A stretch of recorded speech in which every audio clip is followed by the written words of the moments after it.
or you get graded, you almost get labeled like you're not a good student, because you couldn't pass tests properly. It's like, actually, I don't know if that's really true. The goal isn't to be a good student. The goal is to be a productive part of society. Hello, everyone. We are Greg and Jacquie Francis, and welcome to High Performance Parenting, where our passionate goal is to encourage you to raise champion children in a crazy world. Every week, we will bring you multiple episodes from our extensive experience of raising our six happy, healthy, successful, godly kids who are confidently equipped to win big in life. We deeply believe that any parent who is provided with the right knowledge and continual support can raise amazing kids. And when they do, all of our futures get better. If raising up future generations of absolute champions matters to you as much as it does to us, here's how you can contribute. Like and share this podcast with everyone you know. And together, let's embrace this journey of raising champion kids in a crazy world. All right, here we are. Welcome back again, continuing our discussion about kind of really organizing schedules, goals, dreams, accomplishments. Yeah. As husband and wife and as a family. Yeah. Yeah. So we were saying for us, when we look at our 10-year goals down the line, I mean, for us, it has a lot to do with our family being together, working on meaningful projects, building meaningful businesses together. Deep connected relationships. Yep. And moving forward in really our relationship with the Lord and what does that look like for his kingdom. Yeah, kingdom advancing projects. Like that's what we want to invest our life into, right? In particular for you and I is helping people have strategic family success as a core of it all, right? Well, it stems how we there. can protect kids for the future, how we can push back against evil in this world and actually, care about God's other kids, etc. And so that's our heart. And so our kids, we've communicated this quite a bit to our kids. They know also that this is the plan. And I'll tell you, watching them feel the security, knowing that, so it's not like I have to try to prepare my next 3 or 4 years of high school here, and then you're kicking me out of the house and I got to go figure it out on my own. They have a security knowing that we're staying with them, but we're going to equip them and grow them, and we're going to help them bring out their giftings, but they're going to use them in a great fashion as well, right? Right. That's, I think, part of the key is that, again, for us, our goal in life is, not to go get every degree under the sun or have our kids, feel like they have to have the job to impress anybody or the title to impress anybody. It's never been our goal. Yeah.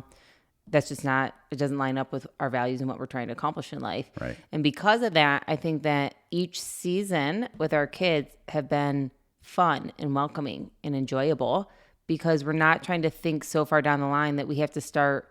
I mean, I literally heard some people chatting the other day about how they have to get their kids in the right grade school, so they get in the right high school, so they get in the right college, so they get the right job. Like Sure. It was like this pressure already in grade school for your kid to perform at levels. Yeah. Like, I don't know about anybody else, but I was pretty all over the map in grade school. You know what I mean? Like, I was like playing with my friends in the recess, eating lunch, doing my thing. And I wasn't thinking about. And it's that continued societal pressure, right? Like, Yes. I mean, and they put it on parents like crazy. Like, if your kid doesn't graduate college, then what's wrong with them kind of thing. It's like, well, honestly, I mean, you and I, our philosophy on this is we don't do the college thing. Yeah, I mean, that we doesn't did it. line up with us. But we're not doing that with our kids. Like, And we learned the hard way, literally.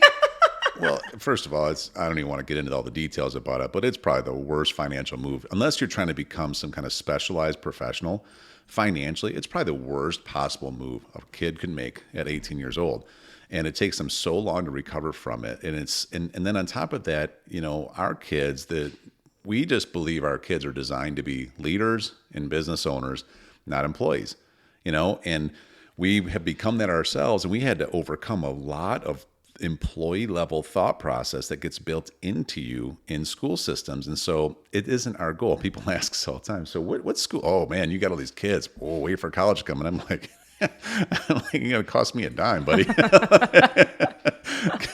Because if one of my kids, they want to just go play a sport there or something, like, go ahead, make the money and do it if you want to, or get good enough at it. I don't care. Take gym classes the whole time. I don't want anybody who has a job teaching you how to actually be successful anyway. Yeah, it's not our goal in life. So. No. Or their We're not goal. doing it. What's interesting is now that you bring that up, we've discussed this all with our children. It's not like we are pressing them not to maybe go do something that they desperately want to do, and we're trying to keep them from it. That's not the goal at all for us. In fact, with our kids, they are around kids all the time that have those goals. Like their family has that goal that they need to do well in high school, do well in the testing to make sure they get into college of choice.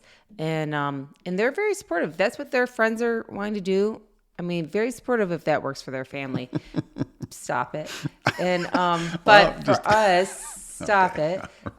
You don't want me to go down this I don't. path, do Just you? stop, please.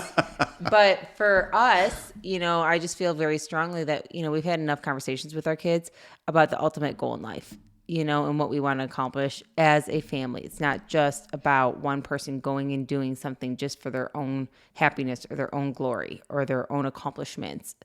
It really comes down to so much more. And, when you're kingdom based, there's so many amazing ways to go out there and do things for the kingdom that we don't have to do it just because we were told this is the only way. Well, and just so everybody's clear about what we mean by like kingdom advancing and taking territory, there has been a season in history where I feel like, there's only a couple of categories that someone would consider themselves really doing something for God. And that's like becoming a pastor or doing missions trips or things like that, right? Sure, yeah.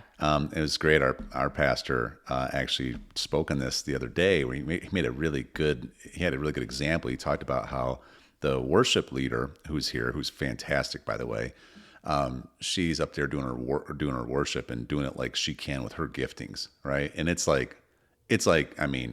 powerful, right? Oh. When she uses her giftings.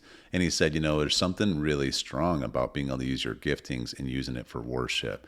And he was talking about how her name is Augusta, how Augusta was just like up there rocking it. And he said, you know what? I sound as good as Augusta in the shower. He's like, but when I'm standing next to you out here, I promise you I don't. He said, so the reality is what I do is I use what my giftings are, and I use my giftings to worship. And so he's a builder. He builds businesses. He builds successful things. He builds teams. And he said, so whenever I'm building and I'm operating in the giftings that God gave me, to me, that is worship. Mm-hmm. And I was like, wow. See, and so we've adapted that. Like, what are the giftings and strengths that we have that we can go out there and impact God's other kids in this world in a positive way? To us, that's our worship. That's what we do. When we strategically help families succeed, when we're helping high achievers operate in faith and do things more purposeful, when we encourage people to take their giftings and start making all of their moves be mission based, that's worship for us. Right. It's not the typical quote unquote way of thinking about it. And I think because of that, that's what we've taught our kids. That's what we've now started talking to them about, the bigger picture. What are your talents? What are your gifting? What has God blessed you with? And how can you go out and worship him more with those giftings? And we are watching our kids literally ideas come alive, activities come alive in their brains. Like they are so passionate about some new things that we had never even heard of before. I mean, they're now taking some of their talents and starting to come up with new business ideas, even at their young ages, to not only learn and grow and change them, but to start learning the business aspect of things. We're watching our kids learn how to communicate in ways that we've not seen it before. Right now, you guys will get a chance to hear from one of ours. Chrissy has been literally writing down different topics that she's excited to get on the podcast and chat about. She wants to. Yeah, she's listening to our podcast. Yes. And then new stories and ideas keep popping in her head because she has a gift of teaching. That's right. And we're encouraging that beyond ever. I mean, we have another one of ours who's just really talented and excited and actually pursuing doing things with more technology. And she's always trying to study what that looks like. How can she learn more to help develop and encourage people to stay in their giftings, and she stays maybe in a technical lead of some sort? And I just think it's so neat to see how our kids are feeling that they get to honor God, they get to worship God, they get to express themselves in ways with not the pressure that if they don't do it perfect, they won't get into it, but more of the excitement that the more they do of it, the better they're going to get at it, because God's going to bless their efforts, and then therefore they can go bless the world with them. Yeah. And that is so much different than the pressure to think that you have to do everything perfect. Otherwise, you might not make it. Yeah. Because, I mean, I think you and I were just talking the other day. I mean, how many times do we actually celebrate our wins versus beating ourselves up when we don't accomplish a little bit of something? I mean, we were just going over 5 and 10-year goals the other day. And I was like, so what if we don't hit this by, blank date? And you're like, okay, but if you do all the work and you don't hit it, then you can't beat yourself up. You celebrate. That's right. Instead of saying, oh, well, I didn't do one thing on one day. Mm-hmm. So what? You're just going to throw away your whole goal and dream and you're not going to accomplish it? Right. And it was like, how many times do we not learn that? Yeah. We learn if you do horrible in one situation, you're probably not going to make it. Yeah. Well, I mean, it's the testing theory in regular school, right? Mm-hmm. You see how I brought that back around again? I know. I'm just, moving on. I need to do a couple of episodes of my own, apparently. So you don't have to try to reel me in. That's the problem. No, but like, I mean, think about it though. I can, too. Think about all the pressure that happens, especially if you're on that path and, you're going to be a loser if you don't go to college or something. So you have to do all these college prep courses. But if you're, if the whole system's built on you have to, do X, Y, Z and then get a certain level on a test, and there's all this pressure about memorizing something for a test, whether you've learned it or not. Right. It has nothing to do with really learning it. It has everything to do with memorizing it for a short window of time. And then next thing you know, what if you get behind and now the last semester you didn't really understand this stuff, so now you're on level 2 of it. And now you're even lying more that you know this stuff, and just to take these tests, and everybody gives you accolades because you got the test grade.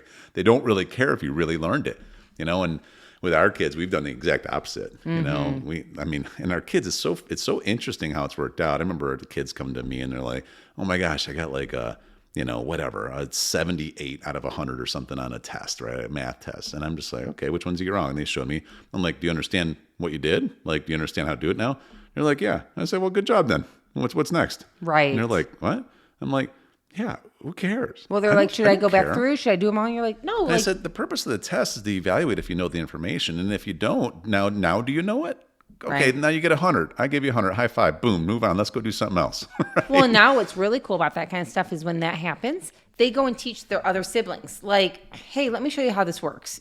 And there's not this pressure to have to, again, perform perfectly. Otherwise, you're going to fail. And I watch them now, like, they don't have this, like, high stress about tests. They almost enjoy taking them to see where they're at. Isn't that night and day difference? It's so different. Like, I mean... We didn't do that at all. I had sheets, shoved up my arm because I'm trying to memorize stuff. Whoa. But our kids are going to listen to this. Whoa. Well, I learned. You know what I mean? I'm just saying that system wasn't good. That's why we don't do it for them. No, you're totally right. And so I totally agree. Same thing. I just remember literally nights before tests, just being stressed out.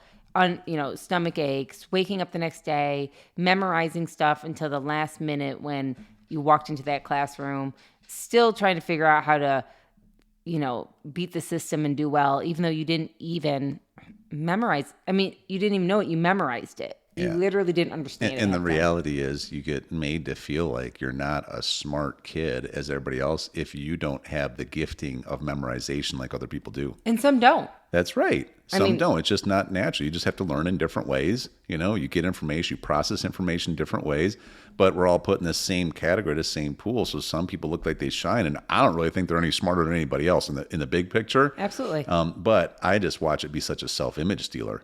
Or you get graded, you almost get labeled like you're not a good student, because you couldn't pass tests properly. It's like, actually, I don't know if that's really true.